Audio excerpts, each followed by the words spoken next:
In the deepest layers of the unconscious, before logic has shaped the world into fixed forms, the dream arises. It is not merely a product of sleep or fantasy. It is the soul's original language. The dream comes in images, feelings, symbols that do not ask for permission to be understood. It erupts like a hidden spring, pushing upward through the hardened surface of the conscious mind, reminding us of something we often forget. There is more to us than what the world sees. The dream you carry inside, that fragile and fiery vision, is not born from accident. It is a psychic necessity, a fragment of the total self calling you back into wholeness. From childhood, before we knew words like realistic or practical, we played in the realm of imagination freely.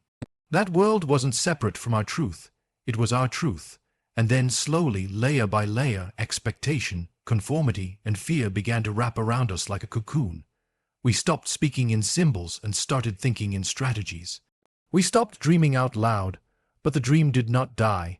It retreated, buried beneath responsibilities and schedules and the need to belong. And yet, it waits, unchanged, in the deepest part of the psyche, knocking with quiet persistence. The dream is not an external object to be found. It is a manifestation of your inner blueprint. You do not chase it, you uncover it. You do not invent it, you remember it. Often, it appears at first as discomfort, a vague restlessness, dissatisfaction, or recurring thought that seems out of place in your daily life. It may show up as envy towards someone who is living with authenticity, or as regret when you're alone with your thoughts. It may not look like a dream at all, but rather as suffering. But suffering, when it comes from stagnation, is a signal, not a punishment. It is your inner world revolting against the smallness you've settled for.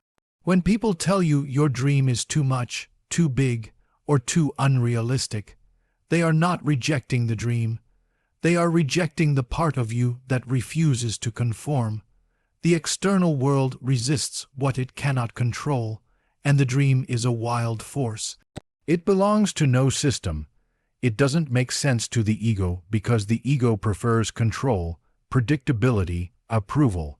But the self is not interested in those things. The self seeks expansion, wholeness, and integration. So, when a dream persists, it is not because you're delusional. It's because your soul refuses to be domesticated. And yet, this voice within you can be terrifying. To listen to it means you will have to betray something else. Perhaps the version of yourself others rely on. Perhaps the rules you were taught to follow.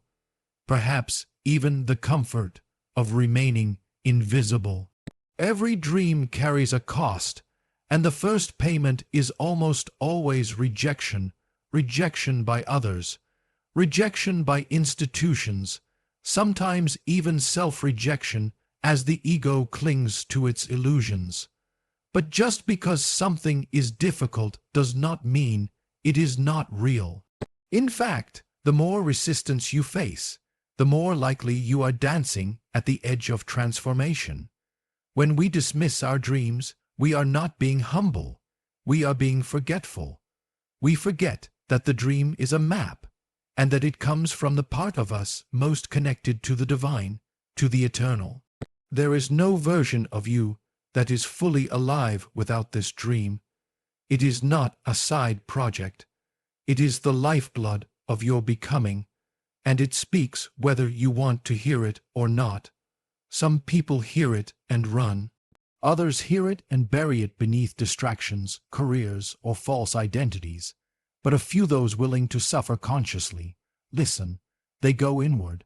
They descend into the chaos, face the archetypes, battle the inner critic, and emerge changed.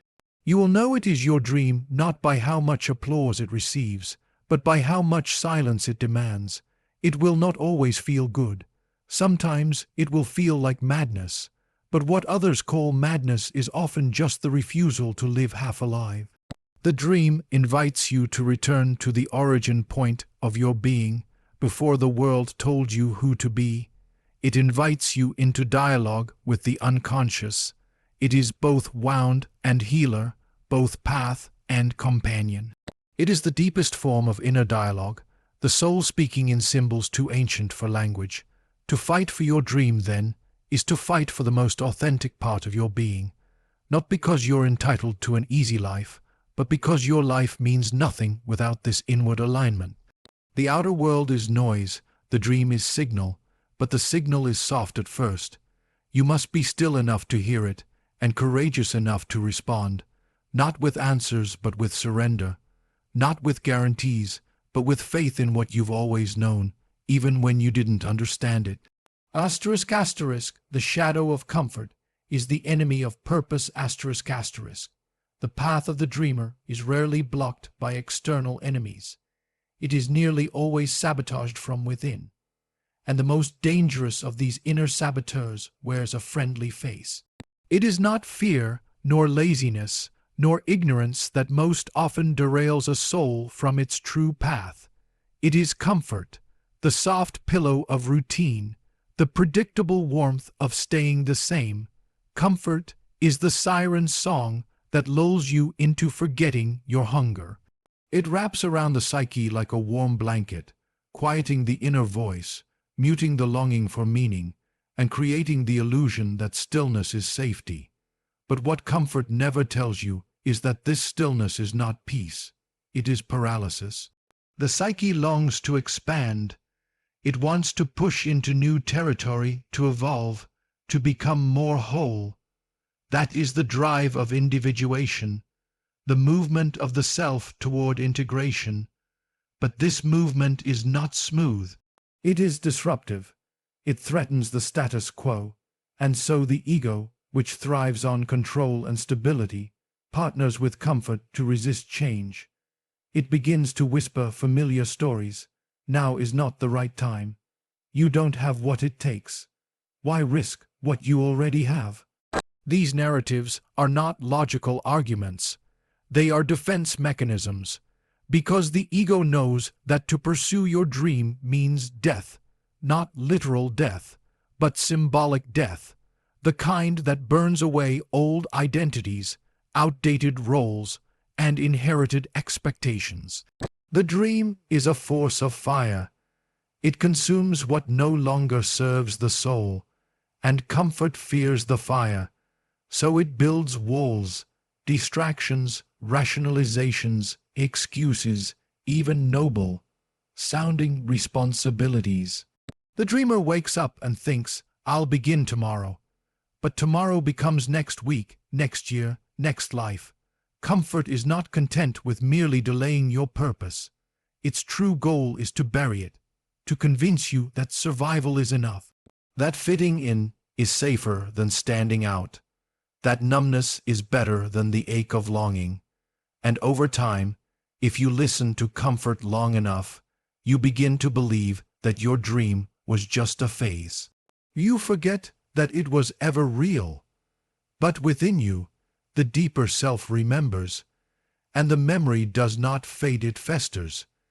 It shows itself in moments of quiet, in the pause between conversations, in the hollow victories of a life that looks complete on the outside, but feels unfinished on the inside.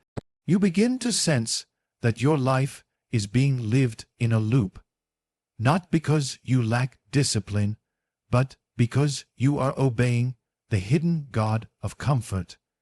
And every time you avoid discomfort, you sacrifice a part of your soul to maintain the illusion of stability. Discomfort is the gateway to growth, not the kind of discomfort that comes from chaos or dysfunction, but the discomfort of transformation, the kind that demands you leave behind the skin that no longer fits, the kind that burns illusions and reveals the truth.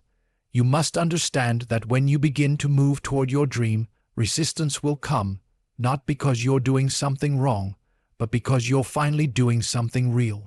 The resistance is a sign that the false self is being threatened, and that is precisely the point. The shadow, in its archetypal form, often manifests through comfort. It tells you to shrink so you can be safe. But safety is not the same as being whole, and to be whole, you must confront the shadow. You must drag it out into the light, name it, and choose not to obey it. You must step into discomfort willingly. That is the paradox. Freedom is found on the other side of fear. Power is unlocked through pain, and purpose is awakened in the very place you were taught to avoid. Most people do not fight for their dreams because they are waiting for the fear to go away. But fear does not disappear, it is integrated. You learn to walk with it, not because you are fearless, but because you have remembered something more important than fear. You remember your task, your calling, the inner necessity that will not let you rest. And in this remembering, you become dangerous, not to others, but to the system that kept you numb. You become a threat to inertia. You become someone who is no longer willing to betray themselves in exchange for temporary ease. The journey toward your dream is not lined with comfort. It is marked by discomfort, detours, and darkness. But that darkness is not a sign you're lost. It is the territory of transformation. The old self must dissolve for the new self to emerge. And that process feels like death because it is. The death of pretending, the death of pleasing, the death of waiting for permission. Only when you face that death without turning back do you find that something deeper begins to live within you. A self that no longer needs comfort to feel alive. A self that would rather be exhausted and free than rested and stuck. A self that finally understands that purpose is not something you stumble upon. It is something you fight for, again and again, in the quiet, lonely places where no one is watching, and nothing feels certain ***. You must walk alone before others walk with you ***. There is an ancient truth buried in every great story of transformation, a truth that often goes unspoken in the noisy encouragement of modern motivation. It is this: before your dream becomes real, before anyone claps for you, sees you, follows you, or believes in you, you must walk alone. Not metaphorically alone, but existentially, spiritually, and emotionally alone. The dream demands solitude because the soul requires silence to become audible. The crowd cannot accompany you into the sacred terrain of becoming. The masses live in the outer world, but your dream lives in the depths, and the descent into those depths is always solitary. At first, this loneliness feels cruel. You may reach out and expect support, only to be met with blank stares or polite indifference. The people closest to you might not understand why you're changing, why you're suddenly restless, why the roles you used to play no longer fit. Some will be confused, others will be threatened. They will say, "You've changed," and you will wonder if that's a bad thing. You will try to explain what you're feeling, but words will fall short because what's happening inside you is not logical. It is archetypal. It is the birth of a new identity, and that birth must happen in the dark, without applause, without witnesses. There is a particular ache that comes when you finally listen to your dream and realize that no one else feels the urgency you do. It feels like betrayal. You want someone to look you in the eyes and say, "Yes, I see what you see. Let's do this together." But they don't. They're not supposed to. Your vision was given to you and no one else. That is both the burden and the blessing, because only through carrying it alone do you gain the strength to make it real. If others carried it for you, you'd never grow into the person capable of fulfilling it. This is the path of the archetypal hero, not the warrior who slays dragons, but the seeker who descends into the underworld, and in that descent, the old world falls away.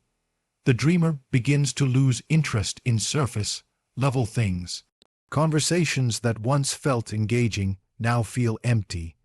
People you once felt close to now feel distant. Not because you are superior, but because you are undergoing an internal migration. from the familiar to the unknown. And with that migration comes grief. You grieve the comfort of being understood. You grieve the ease of fitting in. You grieve the illusion that someone else would walk this path for you. But in that grief, something powerful begins to emerge: self-reliance. A quiet, defiant trust in your own inner compass. To walk alone is not to be abandoned. It is to be initiated. Solitude becomes the crucible where you meet the rawness of your own psyche. Without distraction, without external validation, you begin to hear your own voice more clearly. And that voice, though faint at first, begins to guide you through the uncertainty. You stop looking for signs from the outside and start sensing alignment from within. You begin to build a foundation that does not rely on being seen or praised.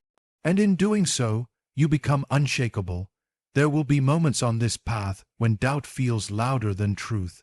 Days when it seems like you've lost everything: momentum, clarity, hope. But these moments are not signs of failure. They are rites of passage. The ego dies in stages, and each stage feels like the end. But what's ending is not your dream. It's the old identity that cannot carry it forward. These moments refine you.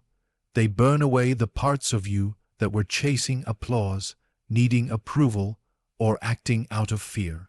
What remains is a person who no longer needs to be followed to feel fulfilled. A person who creates not because they're guaranteed success, but because they are no longer willing to live in silence. Ironically, it is in this deep solitude that magnetism is born. When others sense that you no longer need them to walk with you, they are drawn to your strength. When you stop performing and start embodying your vision, you give others permission to do the same. Eventually, people will begin to gather, not because you begged them to believe in you, but because you believed in yourself when no one else did. But by then, you won't need them to complete you. Their presence will be a reflection of what you've already found alone. Most people spend their lives avoiding solitude because they mistake it for abandonment. But solitude, in the context of a dream, is sacred. It is not a punishment. It is preparation. It is where the false self is stripped away and the true self is revealed. You don't emerge from solitude with a polished plan. You emerge with something better, an inner authority that no longer waits for permission. And it is this authority, this quiet knowing, that carries the dream from vision into form. ***, your dream is the path to individuation. ***, to dream is not simply to desire. It is to uncover the secret architecture of the soul. The dream is not a luxury, not a fleeting ambition tied to vanity or impulse. It is an inner necessity, the whisper of the self reaching out through the boundaries of ego, history, and fear. Your dream does not exist merely to bring you wealth, fame, or comfort. It exists to draw you closer to wholeness. And this journey, painful, disruptive, and wildly uncertain, is the process of individuation, the gradual unfolding of the true self from beneath the false self you were conditioned to wear. The dream calls to you not because it guarantees reward, but because it demands evolution. It is not concerned with what the world sees. It is concerned with who you are becoming. And in this sense, your dream is not something you chase externally. It is a force pulling you inward, deeper into the mystery of your own psyche. It speaks through symbols, through persistent longings, through emotions that refuse to be rationalized. It is the pattern of your destiny encoded in images and instincts, and it asks only one thing of you: to follow it, even when it leads into darkness. The path of individuation begins where certainty ends. It does not begin with applause. It does not begin with a roadmap. It begins with discomfort, a restlessness that cannot be named, a sense that something within you is being suffocated. You may look at your life and see success, stability, familiarity, and yet something feels hollow. That hollowness is the call. It is the dream knocking from within, asking you to risk the life you've built for the life you were born to live. At first, this seems like betrayal. To follow your dream often means stepping away from the expectations others have placed upon you, from careers chosen for you, beliefs inherited without reflection, identities worn to survive. The old self resists this movement, fearing rejection, fearing failure, fearing annihilation. But these fears are not warnings, they are invitations. They signal that the ego's defenses are being challenged, that the persona is beginning to crack. And through those cracks, the light of the self begins to shine. The dream is not a distraction from life. It is a mirror held up to your truest nature. It reveals what must be integrated, the desires you've suppressed, the talents you've hidden, the truths you've avoided. And integration is not easy. It is a sacred confrontation. You begin to notice the ways you've betrayed yourself to be liked, the ways you've silenced your voice to keep the peace, the ways you've lived according to someone else's story. As you reclaim these lost parts, the dream begins to take form, not just as an idea, but as a new way of being. Individuation does not happen in a single moment. It is 1,000 small choices to be honest when lying would be easier, to move when staying would be safer, to speak when silence would bring approval. Each act of courage draws you further along the path. And slowly, your outer life begins to reflect your inner truth. You no longer seek to fit in, you seek to become real. You no longer measure success by the standards of others. You measure it by the integrity of your choices. And here is the paradox. As you walk this path, you will lose things. You will lose relationships that depended on your false self. You will lose opportunities that required your silence. You will lose comfort, reputation, perhaps even certainty. But in exchange, you will gain something far more enduring. You will gain yourself, not the image you project, but the soul you've always carried. The dream is not the reward. The dream is the initiation.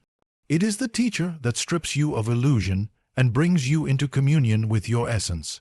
When people speak of purpose, they often mean what they do. But purpose is not a task. It is a state of alignment. It is the harmony between inner truth and outer expression. And your dream is the tuning fork that reveals where you are out of tune. To follow, it is to surrender to a deeper rhythm, to let go of control and become the instrument through which something greater plays its song. This is not romantic or glamorous. It is raw. It is sacred. It is necessary. There will be days when the dream feels distant, when the weight of doubt is heavy, when the world feels indifferent to your becoming.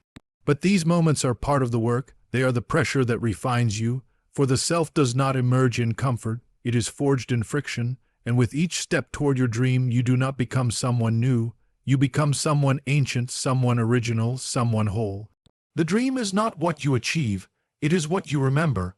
It is the return to the self, the end of imitation, the beginning of authenticity. It is not something you finish. It is something you become. The journey toward your dream is not a straight line, nor is it paved with the approval of others.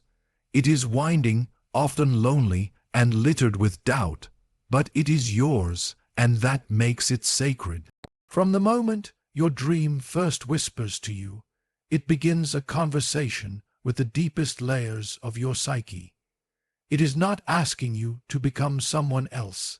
It is asking you to remember who you've always been beneath the noise, the masks, the expectations. You are not here to live a life of quiet suffocation, nodding along to roles you did not choose. You are here to burn, to awaken, to struggle, to rise. And in this rising, you do not just create a life, you create a self. One that has stared into the mirror of solitude and still chose to move forward. One that has felt the pull of comfort and still chose the fire. One that has carried a dream others couldn't see and still chose to believe.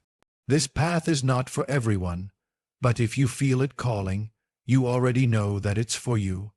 The world will not hand you the permission to begin. That must come from within. So go into the silence, into the discomfort, into the darkness. Not to escape life, but to meet it fully, because the dream is not outside of you. It is you. And the moment you choose to fight for it, you begin the greatest transformation of all, the becoming of your true self.